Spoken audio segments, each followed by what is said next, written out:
Halo Sobat Marin, perkenalkan saya Caroline Desreina Baban dengan NIM 200201047. Saya akan memberikan informasi mengenai Echinodermata. Apa sih Echinodermata itu? Yuk simak video selengkapnya. Jadi Echinodermata berasal dari dua kata. Yang pertama, echinos yang berarti duri, dan yang kedua, derma yang berarti kulit. Nah, sehingga bisa disimpulkan bahwa Echinodermata merupakan hewan yang berkulit duri. Nah, film ini memiliki 5 kelas. Yang pertama, ada kelas Asteroidea atau bintang laut. Yang kedua, ada Echinoidea atau bulu babi.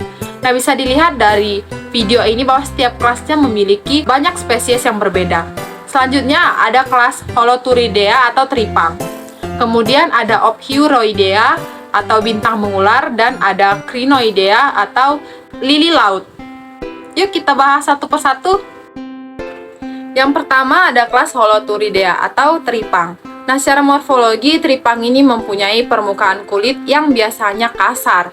Nah, hal ini dikarenakan adanya duri-duri lunak atau papila yang kecil dan tidak teratur pada bagian tubuhnya. Atau bisa dibilang dengan adanya tonjolan-tonjolan yang merupakan modifikasi dari papila. Tubuh teripang ini umumnya berbentuk bulat panjang ataupun silindris. Nah, ukurannya sekitar 10-30 meter dengan mulut yang terdapat di salah satu ujungnya dan ujung yang lainnya itu terdapat dubur. Nah, mulutnya dikelilingi oleh tentakel-tentakel ataupun lengan yang kadang-kadang bercabang-cabang. Warna dari teripang bermacam-macam, ada yang hitam pekat, coklat, abu-abu, dan mempunyai bercak-bercak ataupun garis-garis punggung dan sisinya. Nah, bagaimana dengan distribusi ekologinya? Teripang biasanya dijumpai pada ekosistem terumbu karang, lamun, dari mulai zona intertidal sampai kedalaman 40 meter. Nah, teripang ini bisa ditemukan hampir di semua perairan pantai, mulai dari daerah pasang surut hingga pada perairan yang lebih dalam. Nah, faktor lingkungan yang mempengaruhi dari distribusi teripang sendiri yaitu makanan, perlindungan, suhu, DO, salinitas, kedalaman air, pH, substrat, dan kecepatan arus. Yang kedua ada kelas Asteroidea atau bintang laut.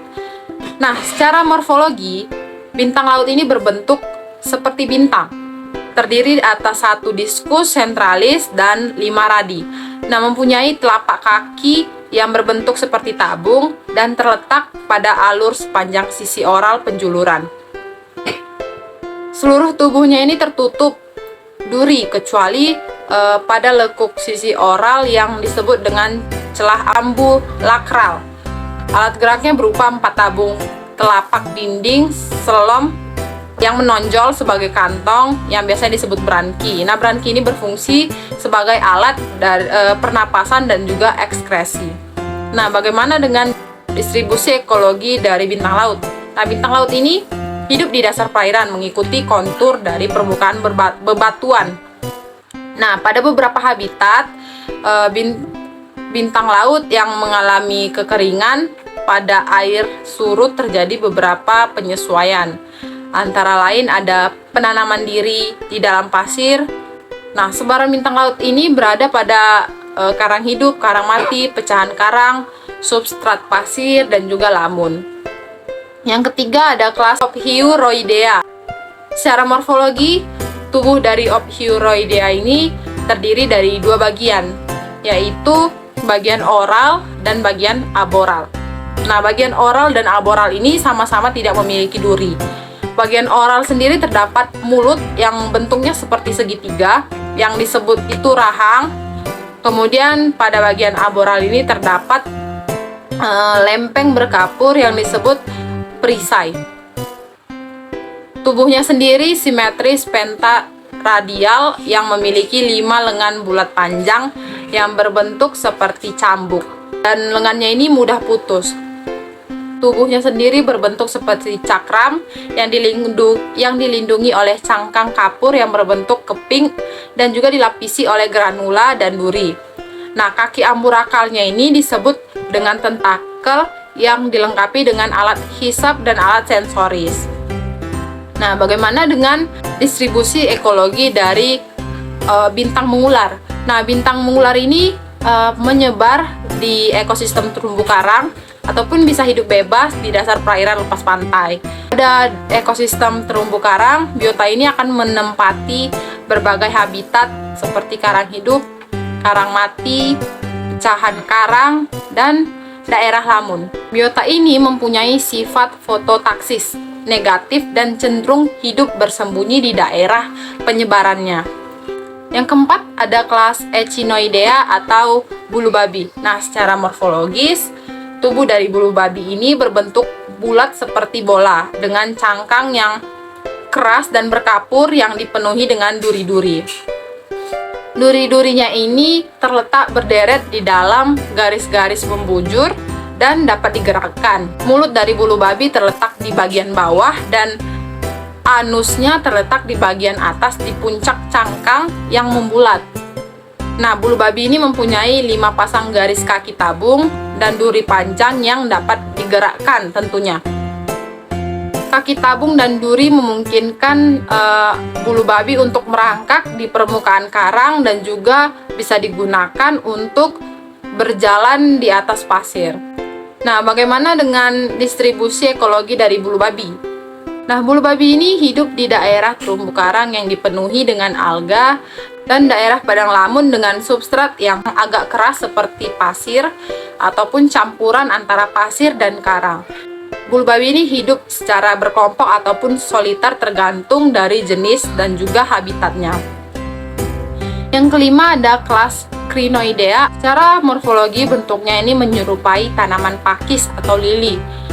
Nah, biota ini memiliki susunan tubuh bersimetris 5 dengan mulut dan anusnya terletak pada sisi yang sama, yaitu pada sisi oral. Nah, lili laut ini memiliki lebih dari 10 tangan. Nah, biasanya itu sekitar 10 sampai 200 tangan. Di sepanjang tangannya tersebut terdapat sistem reproduksi dan juga sistem pembuluh air. Tubuhnya sendiri dilindungi oleh lempeng kapur yang berbentuk perisai. Nah, bagaimana dengan distribusi ekologinya?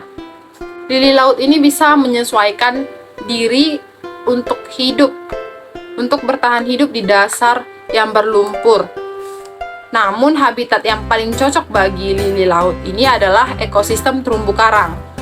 Nah, pada ekosistem terumbu karang, lili laut ini bisa mencapai diversitas maksimal.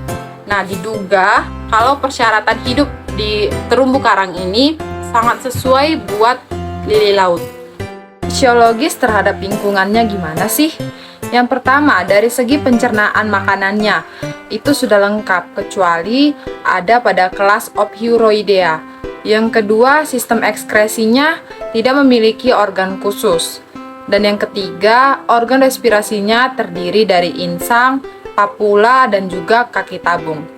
Nah, kalau di sistem sarafnya masih primitif yang terdiri dari jaringan.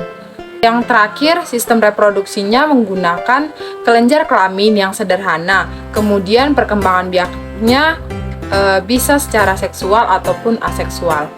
Sekian informasi yang dapat saya bagikan.